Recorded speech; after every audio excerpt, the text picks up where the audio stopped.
Hi guys. First, I would like to thank all of those who bought Grand Designer. It really means a lot to me, and it's really cool to see that community growing and all the stuff that you're doing with the software. It's really cool. Thank you to all of you. So today we will see all the new features that has been added in update 1.1. There's really a lot of them. It's been a long time since the last update, but I think this one is really worth it. So let's start. Okay, first there's a new thing to allow you to store and recall the position, orientation and lighting condition of your planet as a part of the preset. So for instance, I just like to have my new planet shown, let's say like that, maybe a close-up of the planet. I just have to click on this button with control click, and now it has stored the position. So whatever you're doing for editing now, you can at any time recall that position by just clicking here. And that position will be recalled the next time you will reload that preset when it's saved. So I will store it as, let's say, planet 1 here. So it has stored the position. Let's say I'm just creating a new one. You can reset everything by clicking Ctrl-Alt on this button, and you have the default starting position here. So let's say I will do another one, just changing the color here and making that starting position, for instance. Control click, I'm saving it. The preset will be planet 2, and now when I recall planet 1, I have that starting position, planet 2, I got this one. The previous version of Grand Designers allows you to create planet by using a basic relief and noise, and then on top of that you can have another details layer that can modify that noise. Now you will have a third one that allows you to have much richer planet. Let's see that together.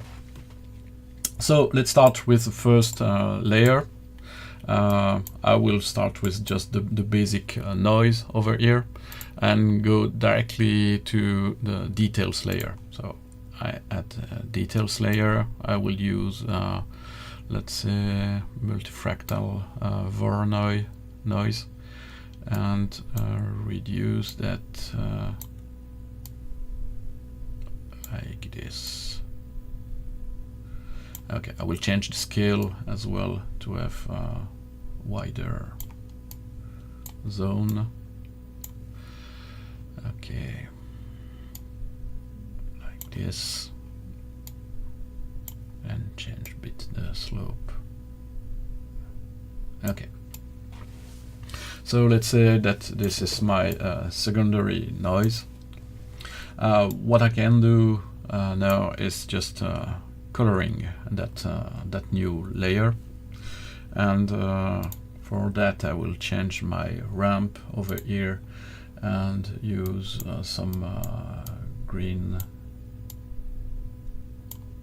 brown tints, and the second one will be lighter like this. So once I got my color ramp, I can change the color spreading. So the color spreading is how large that zone will be, and you can color it using different information. First, you were able with the previous version of Grand Designer to color it only by using the spreading. So it's basically the ramp you have over here. So you had to play with that intensity to have what you want. Now you can change that. You have the color from spreading, from slope, or from ambient occlusion. So if I want to use from ambient occlusion, you see I have that kind of details, and from slope I got something quite similar, but it's not the same information. And you can combine both of those with different weights. By the way, you can well still flip the ramp to change the order of the colors, but now you have also the invert ramp that inverts the color. So every color is 1 minus using the invert ramp. So that allows you to quickly do some tests with different colors. Okay, so I will try to have something decent here, like let's say like this. Okay, so I'm quite happy with the coloring here, and I can also change, by the way, the color alpha, which is the intensity of the color. So I can just make it more intense or just lighter as I wish. I can change also the roughness of this detail layer. So for the moment, all the planet is quite rough. I can make this part more shiny, like this, and the white part is still quite dull and rough. Okay. So now I can create another layer. Let's say I'd like to have some cracks on my planet. Before, you have to choose. You can have that kind of stuff or the cracks, but not both at the same time. No, it's possible with the secondary layer. So I will change my blending mode to cracks. By the way, there's two new blending mode, alpha and reflect, which allows you to have some new interesting things. So I'll go back to the crack things, and I will try to have something here using let's say Voronoi here. It's over here. Try to find the sweet spot. Okay, just change the scale to have larger cracks.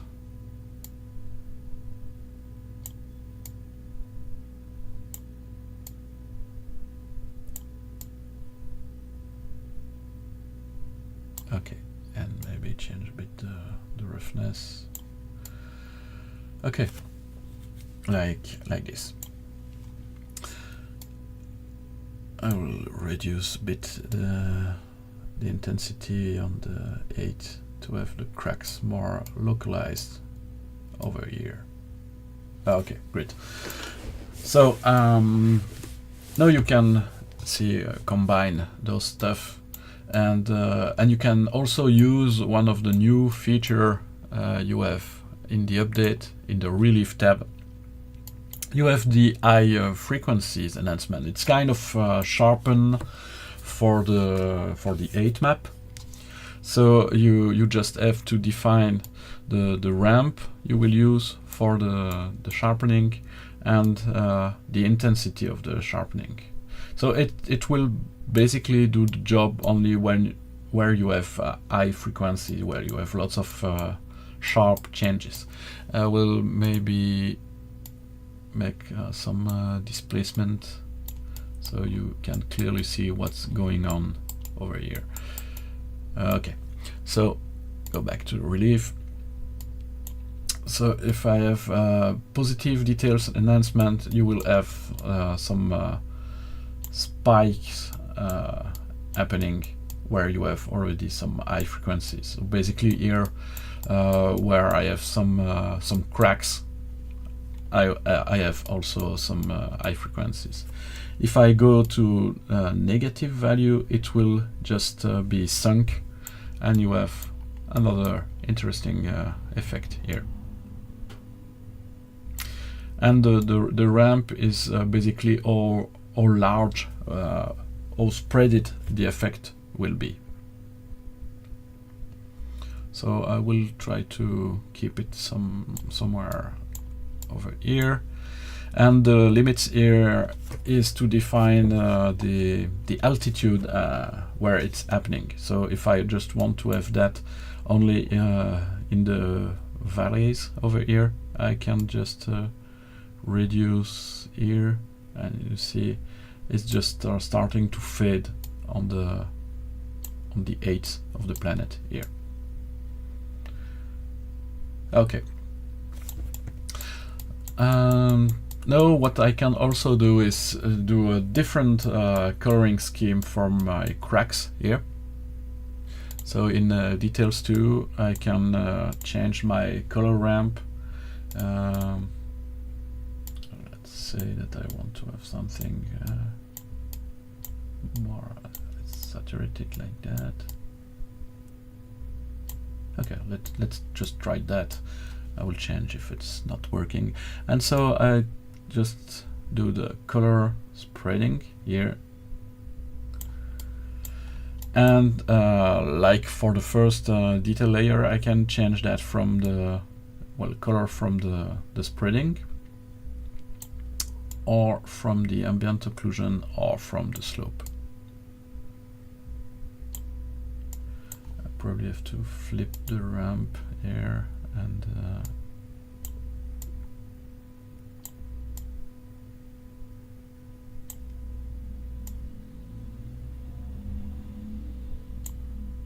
I can go with some negative values to have some interesting effect as well. I'm not sure about the flipping of the ramp. Yeah, it's better like this. Okay, great.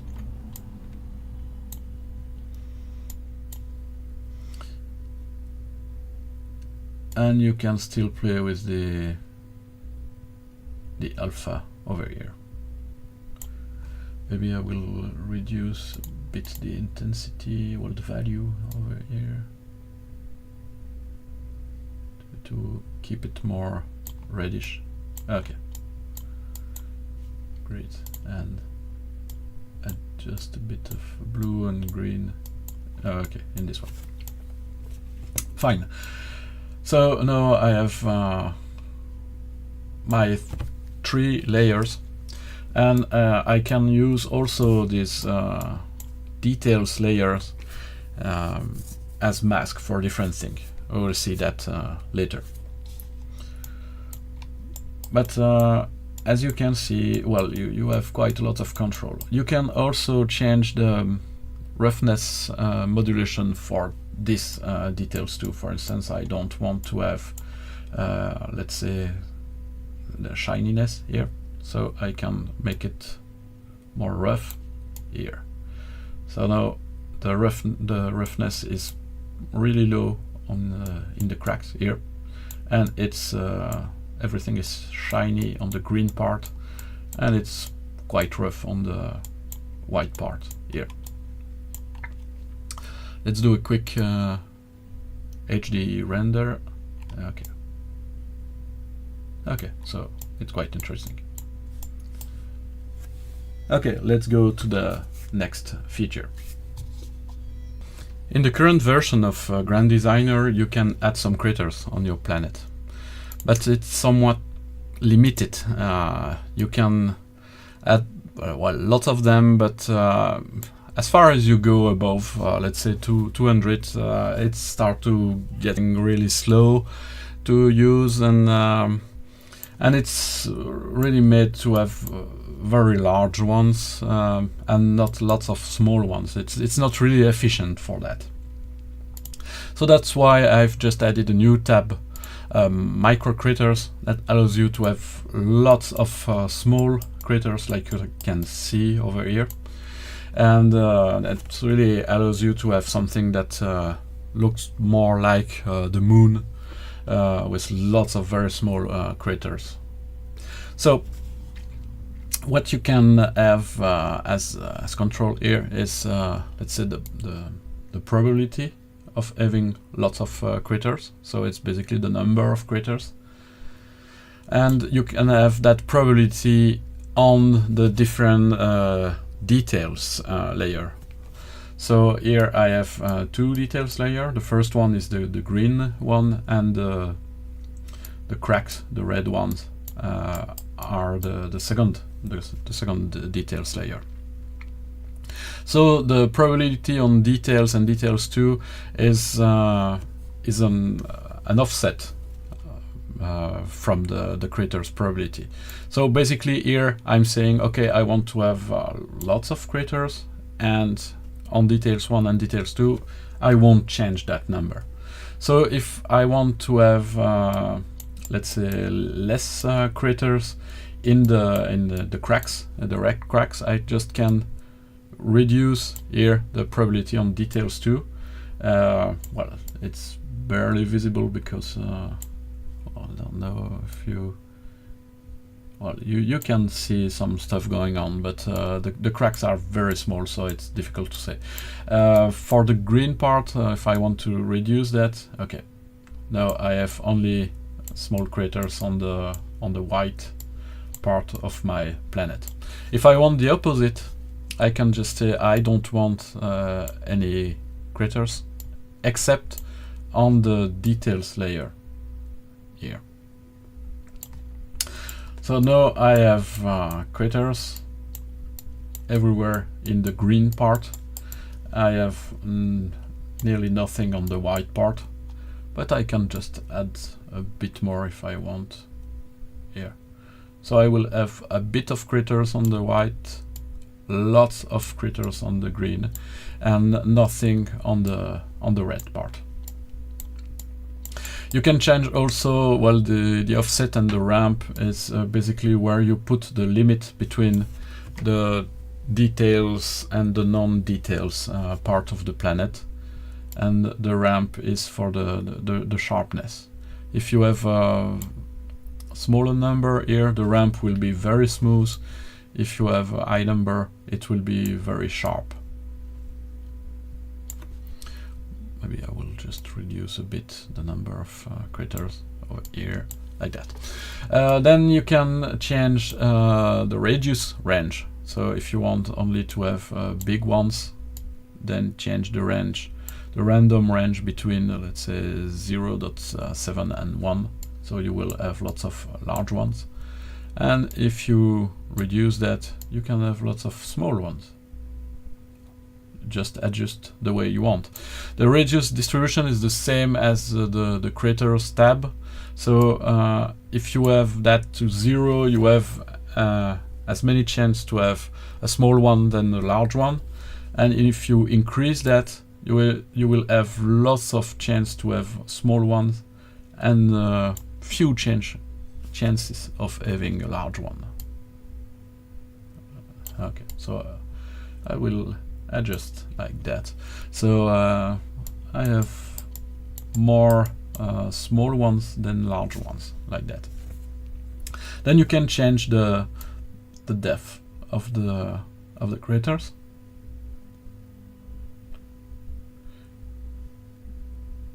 It's really up to you, and you have the height of the crater. So it's the border, the surrounding of the crater here.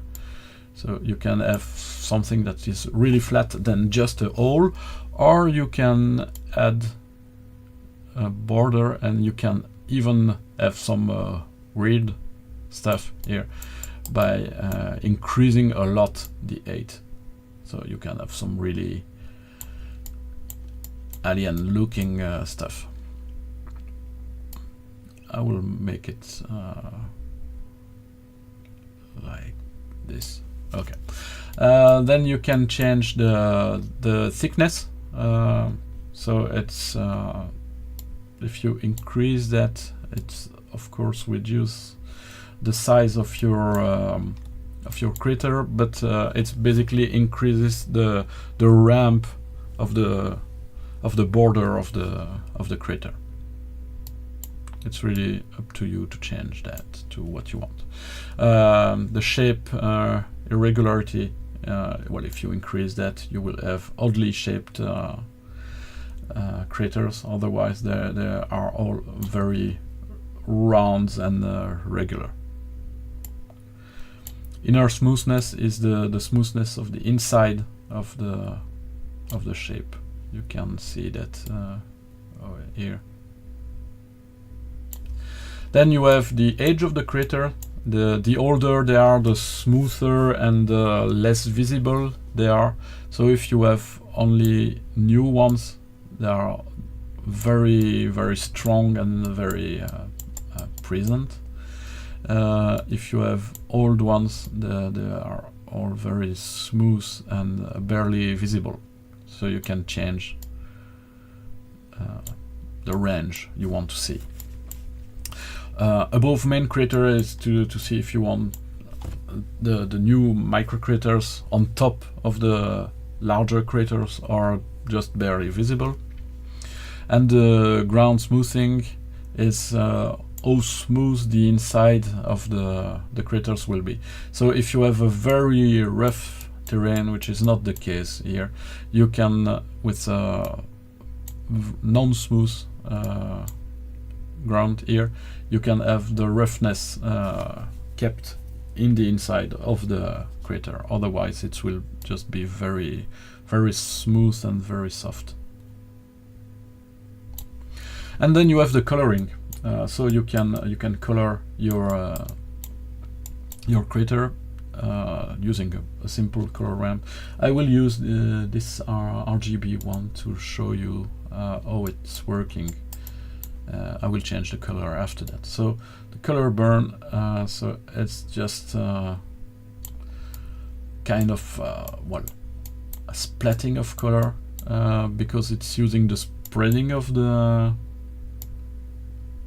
microcraters, but you can color from the ambient occlusion, which is more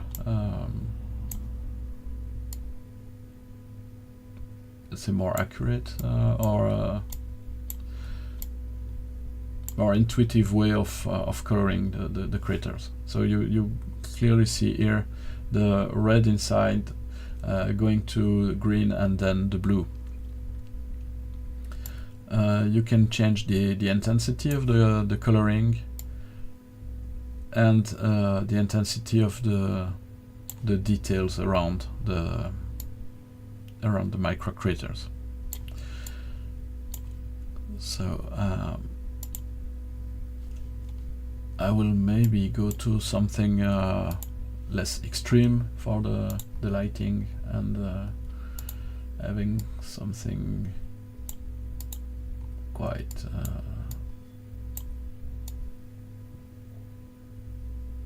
more subtle. Okay, like this, and change the intensity just to have small spots. Okay, like this.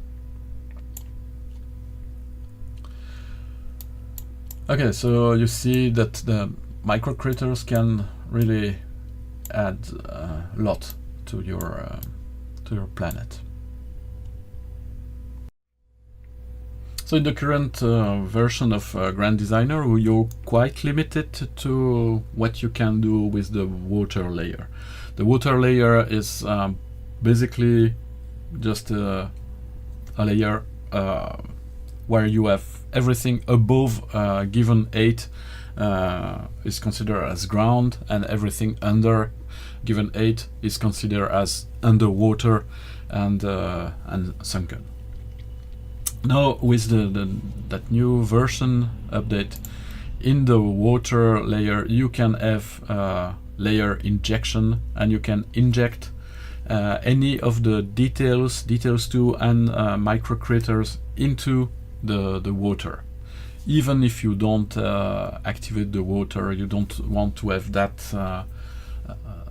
that threshold to say everything under that level is underwater. You can just say, okay, I want to inject let's say details 2 in the water layer.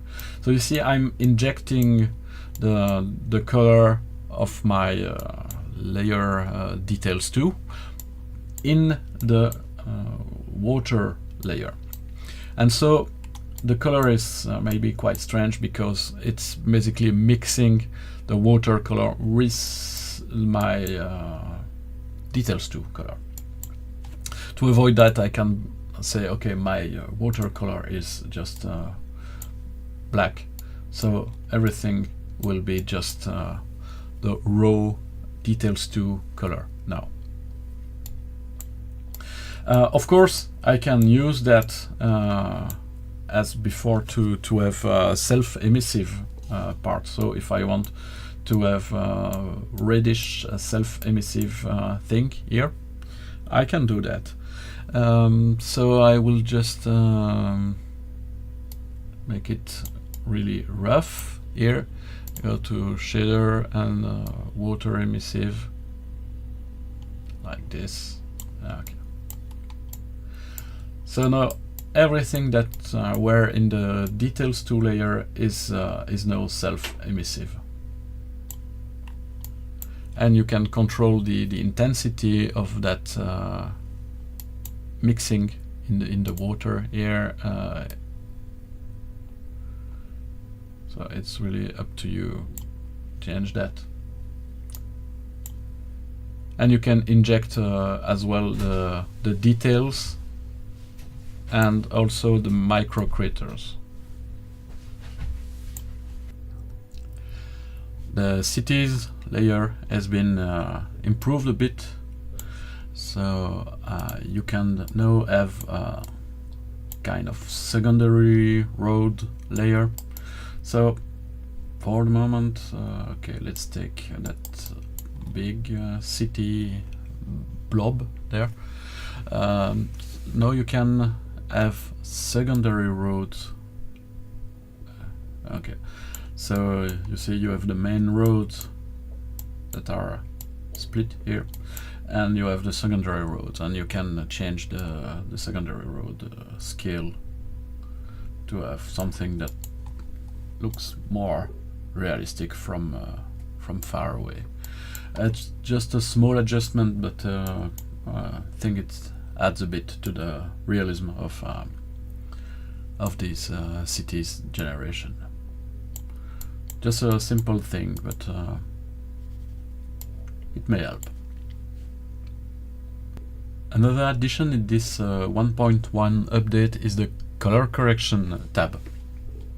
It allows you to easily change the color of your albedo, water, cloud, and the ring within a single panel.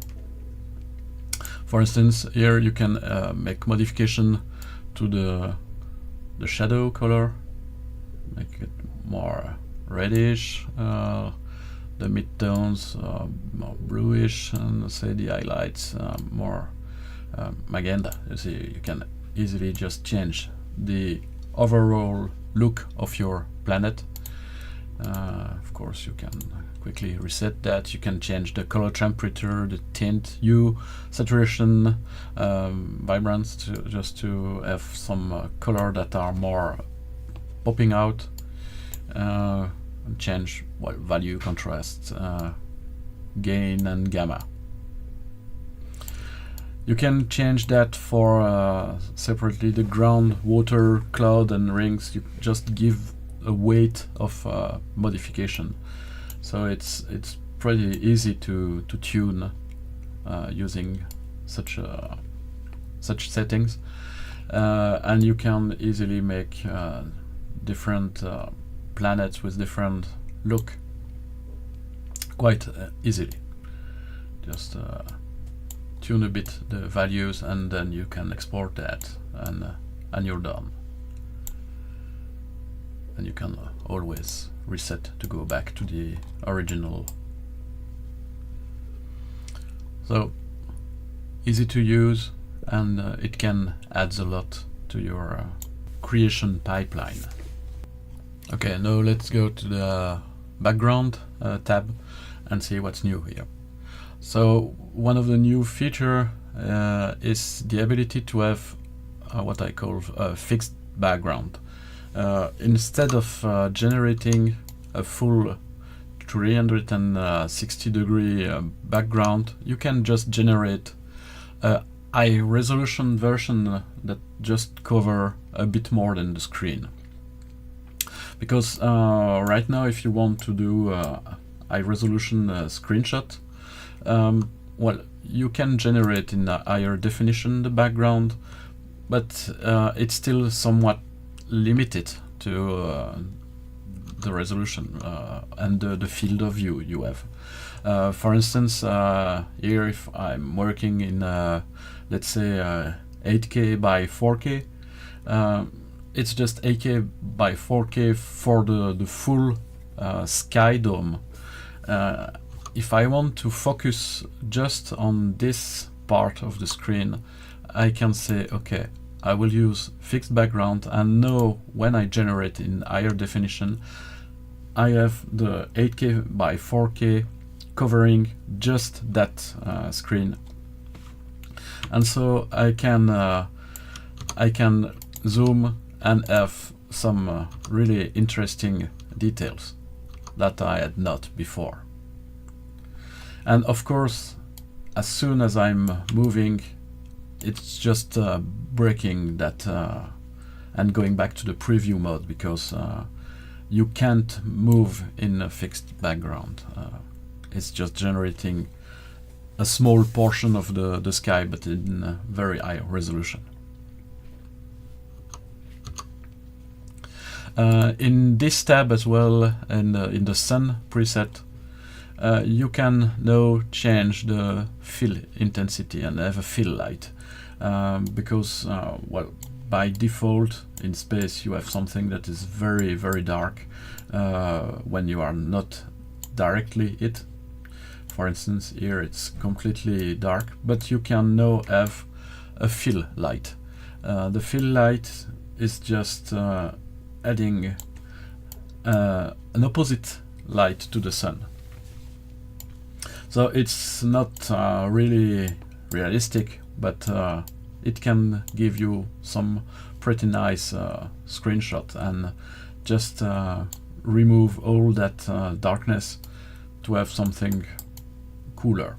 You can change the intensity of the fill light, the hue, and the saturation of the fill light. So you can really set it the way you want, exactly like you can set the sun before.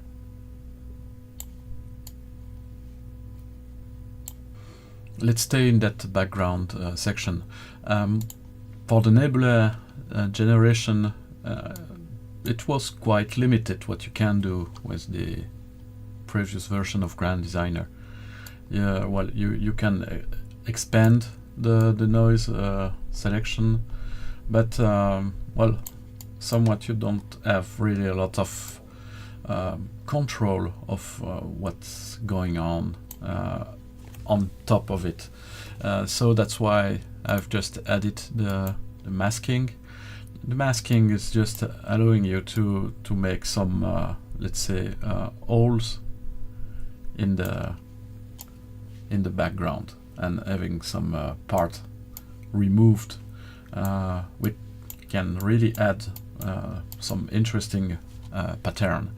It's working pretty similar to Nebula, but see that as well, removing light instead of adding light. You can of course change the scale, the type of noise you have, to have well, different combination, and you have also different masking type. You can do subtract, multiply, which gives some very smooth and soft changes here. Let's say I will remove the masking. See the difference? It can add some interesting feature in your background.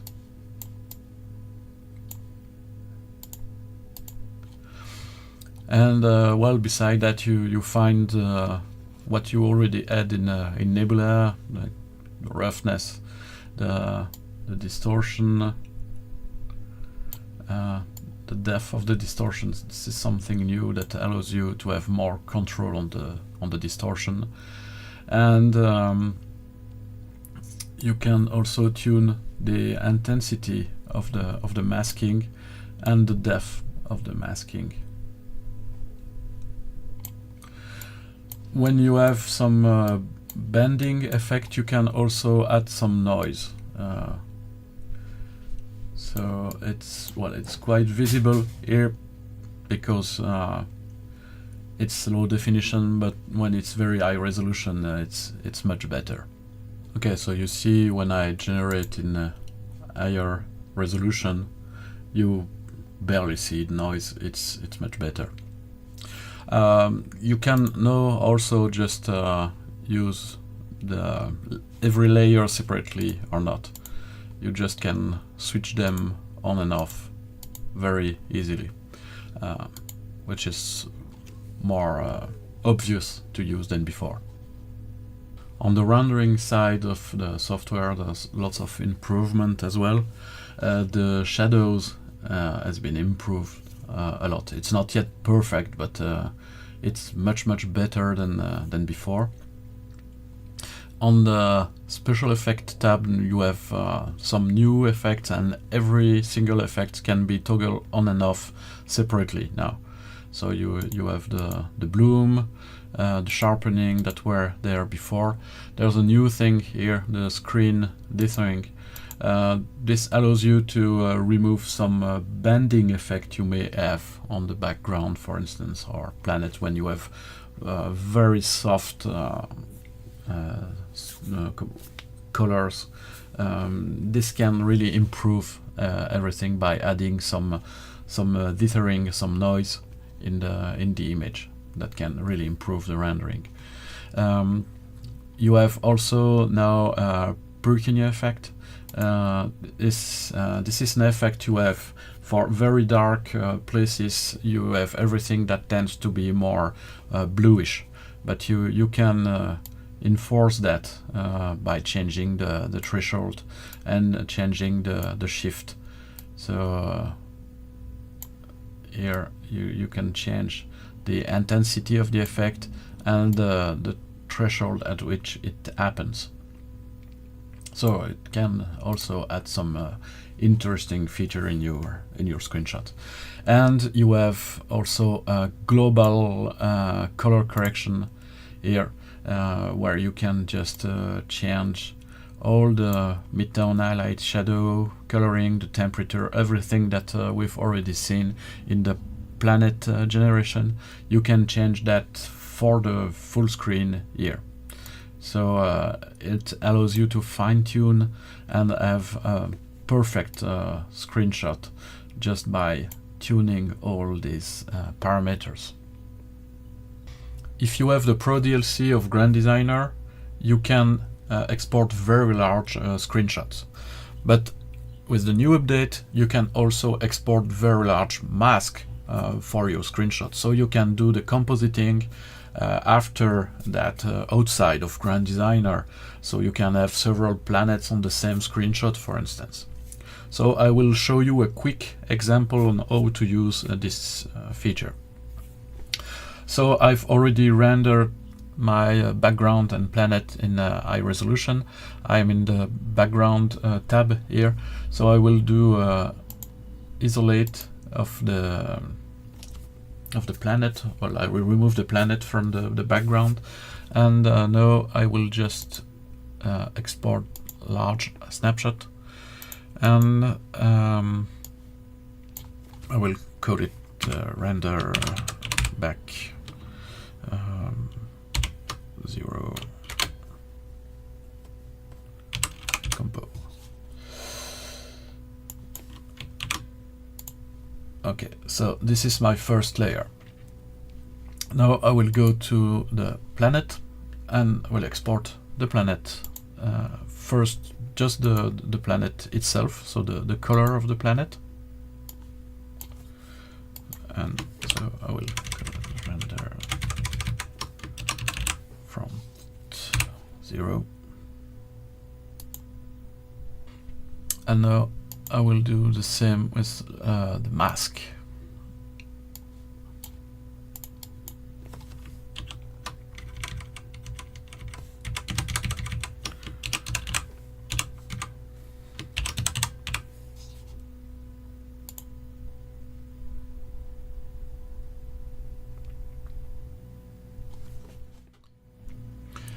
Okay, so I'm done with Grand Designer, and I've just imported my 3 snapshot in Photoshop here. So as you see, I have my background, I have my planet, and I have the mask for my planet. So what I will do, I will just take my mask, put it over here in my planet, on top of my planet as a new layer. I will invert that layer and use it as multiply. So it will basically remove the place where the planet is. And now I will take my planet and put it on top, and I will use now the screen or lighten mode. So basically I will add also the rim I got here from the rim from the atmosphere. These 2 layers, I will just link them, so as soon as I move one of them, the other will just follow. So now I can just move my planet around, and it will just move the mask simultaneously. So I can just easily, well, resize my planet and do whatever I want for compositing. Let's say I just want to scale that a bit, like here. And if I want to add another planet, I have already grabbed one from a previous session, so I will just take it.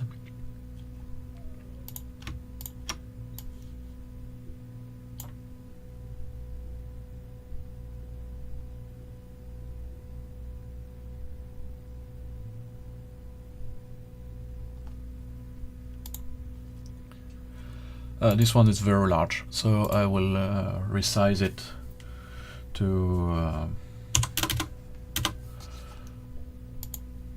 5000 pixels, and same goes from the mask.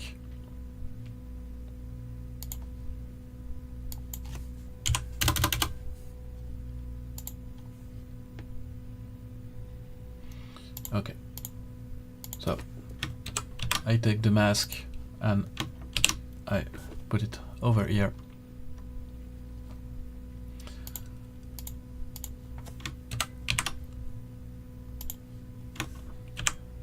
Here.